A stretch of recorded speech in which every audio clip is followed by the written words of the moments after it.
नमस्कार friends, welcome to exam गुरुजी। मेरा नाम महेंद्र सिंह ठाकुर है और मैंने ग्रुप 2 सब ग्रुप 4 की 2017 की एग्ज़ाम को क्रैक किया था और उससे मैंने लेबर इंस्पेक्टर का पद हासिल किया। तो फ्रेंड्स, इस वीडियो सीरीज़ में हम जैसे पुराने जो मेरे समय की जो ग्रुप 2 सब ग्रुप 4 के जो पेपर आए थे उनके मैनेजमेंट के सेक्शन हम देखेंगे, उसे सॉल्व करेंगे और समझेंगे कि उसके जो क्वेश्चन जो है वो कहाँ से आते हैं और क्या क्या लेवल ऑफ द क्वेश्चन का जो लेवल रहता है और किस टाइप के जो उसमें जो टॉपिक्स रहते हैं वो पूछे जाते हैं। तो आइए फटाफट हम शुरू करते हैं हमारी 11 टेस्ट सीरीज। और इसके फर्स्ट क्वेश्चन पे आते हैं हम। Which of these type of the job development methods help the manager to change the behaviour through unstructured group of interaction. तो ये कुल मिला के देखो, ज़्यादातर जो क्वेश्चन है इसमें एक तो कम्युनिकेशन, संचार, इन सब के क्वेश्चन आते हैं और इसमें मैनेजमेंट के भी काफ़ी सारे क्वेश्चन आते हैं। तो ये वाला जो क्वेश्चन है ये कम्युनिकेशन का क्वेश्चन है। ये कम्युनिकेशन कम्युनिकेशन का क्वेश्चन है ये। तो इसका आंसर जो है हम आंसर देख लेते हैं, इससे क्या है, सेंसिटिविटी ट्रेनिंग जो है इसका आंसर है। अब क्वेश्चन को हम एक बार समझ लेते हैं।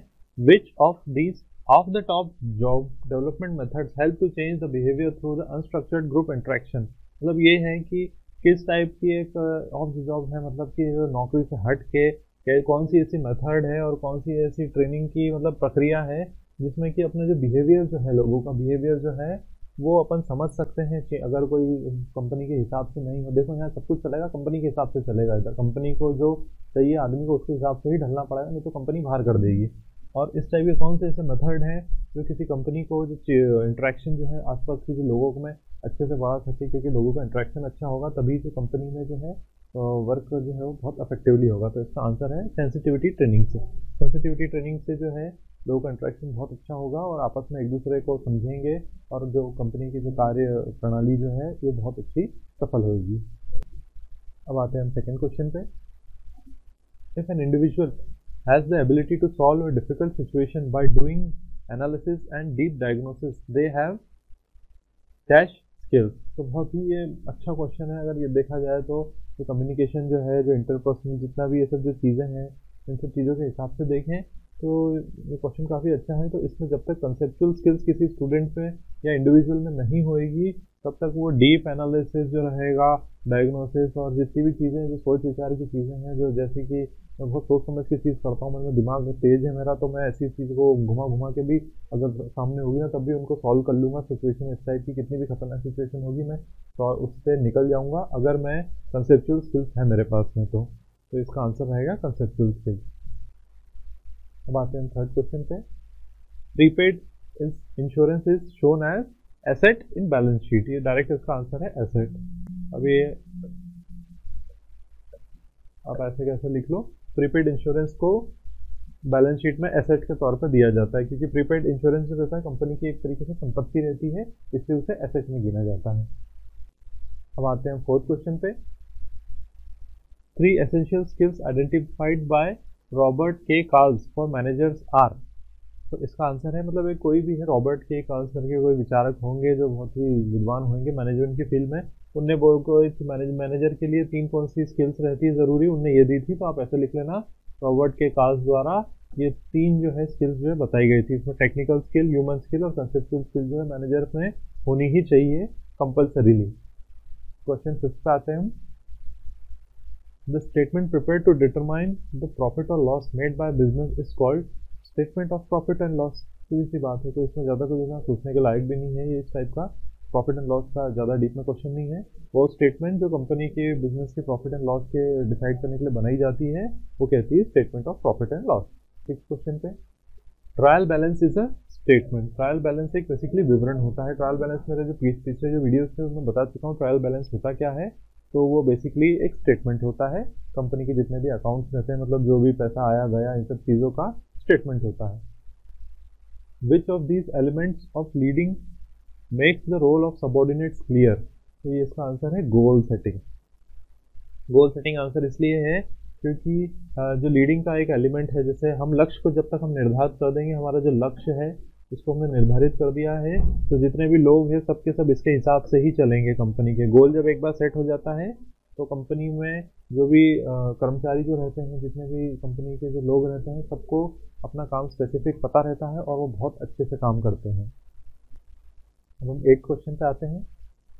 Interest on loan paid by business to financial institution is an example of expense.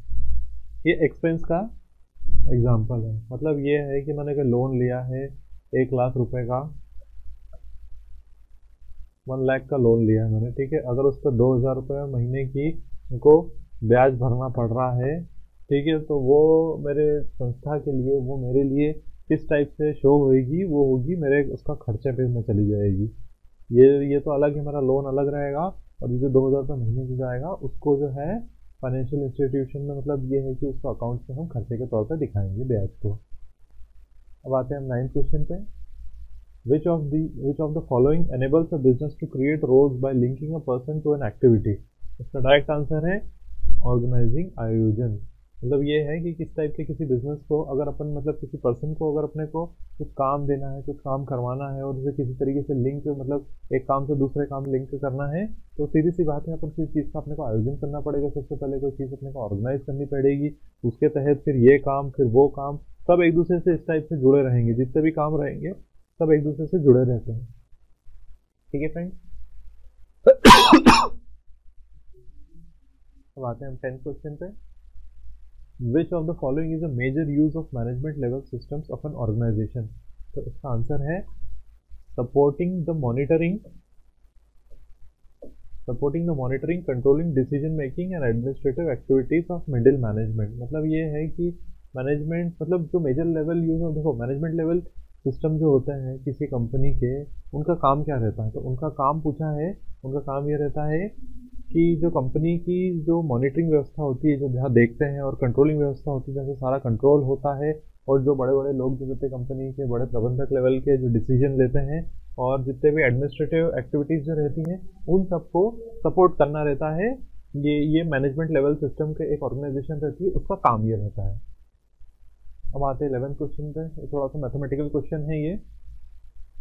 Total current asset of business are 4 lakh रुपए और करंट लाइबिलिटीज इज 2 लाख रुपए। तो करंट रेशियो पूछा है, तो करंट रेशियो का फॉर्मूला क्या होता है?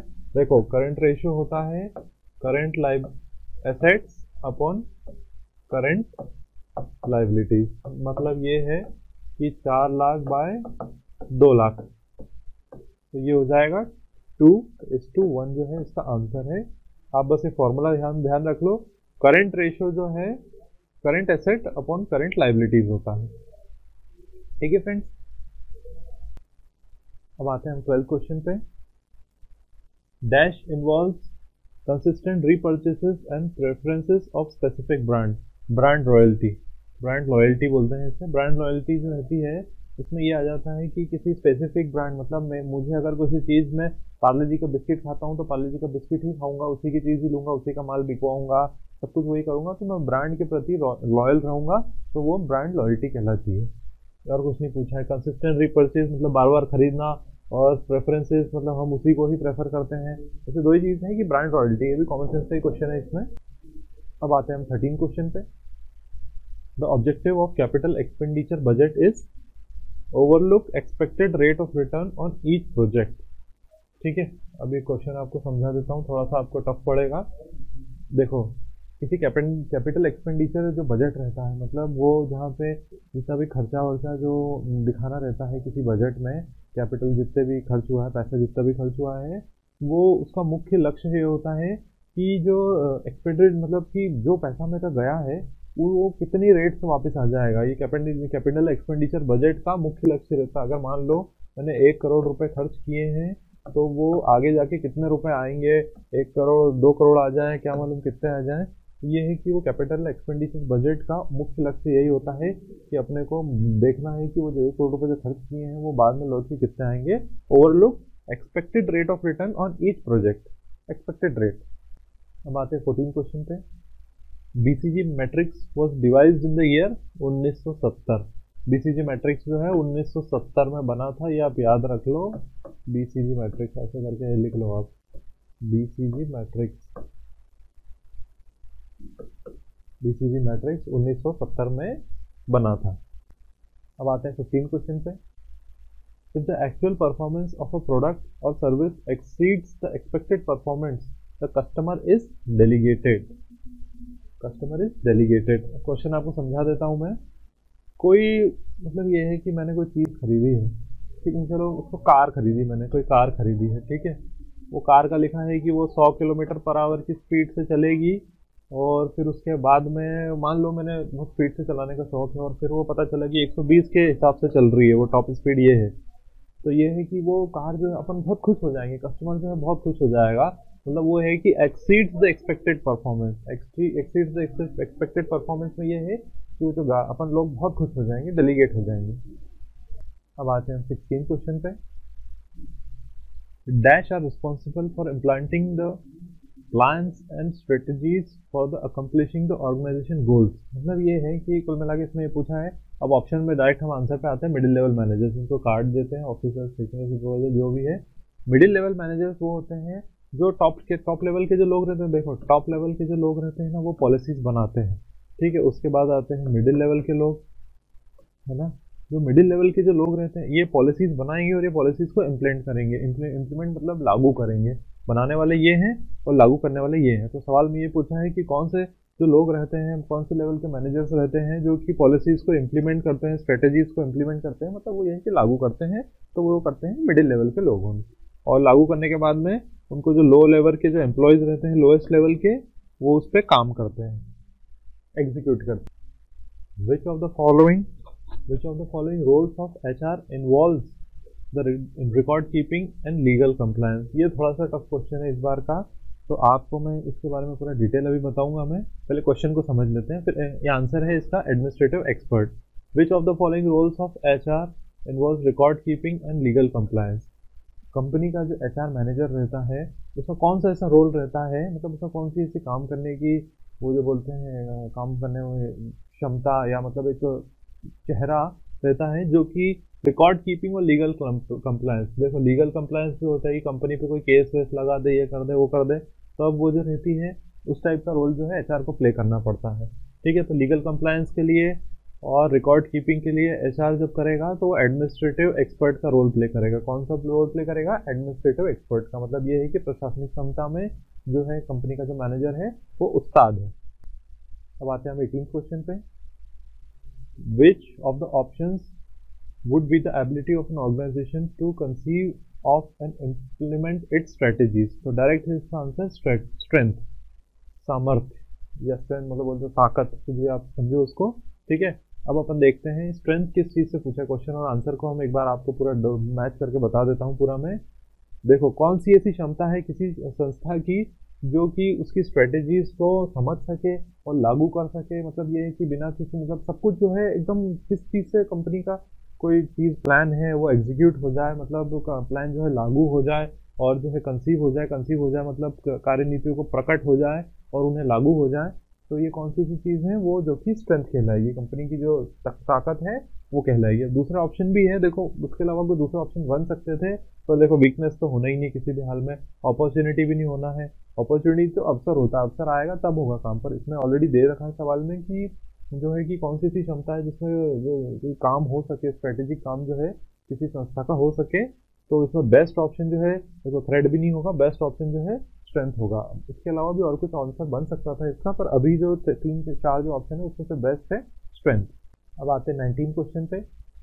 The theory of motivation that argued that individual needs from a 5 level hierarchy has come to be known as. ये बहुत ज़रूरी सवाल है। जब अपन इसमें अभी थ्योरेटिकल जब इसमें वीडियोस पढ़ेंगे, जब मैं आपको यूनिट वाइज पढ़ाऊंगा, तब उसमें आपको समझ में आ जाएगा कि मोज़लोस हायरार्की, ये मोज़लो का लेवल ऑफ हायरार्की जो नीड्स है ये क्या है, ये पूरा डिटेल में बताऊंगा। अभी तो आप सिर्फ इसको इतना लिख लो कि जो है ये मोज़लो का हायरार्की ऑफ नीड्स जो है, ऐसे करके लिखो, मोज़लो हायरार्की ऑफ नीड्स जो है इसमें 5 लेवल होते हैं, 5 लेवल्स।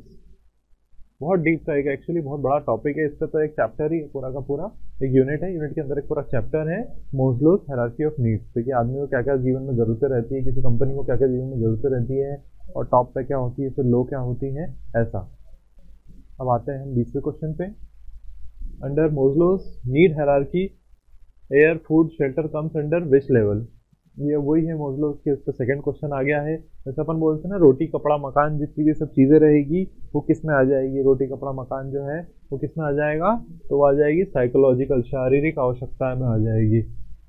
हवा, खाना, छत, ये किस में आ जाएगा? ये अपने इंसान की जो है शारीरिक जो चीज़ें हैं, जिससे शारीरिक जो सुख रहते हैं उसमें आ जाती है। अब सेल्फ एक्चुअलाइजेशन तो होगा नहीं, आत्मसिद्धि आवश्यकताओं की भी ज़रूरत नहीं है, सोशल भी नहीं है, सेफ्टी एंड सिक्योरिटी भी नहीं है, तो ये केवल शारीरिक जो आवश्यकताएं हैं उनकी है, रोटी कपड़ा मकान की।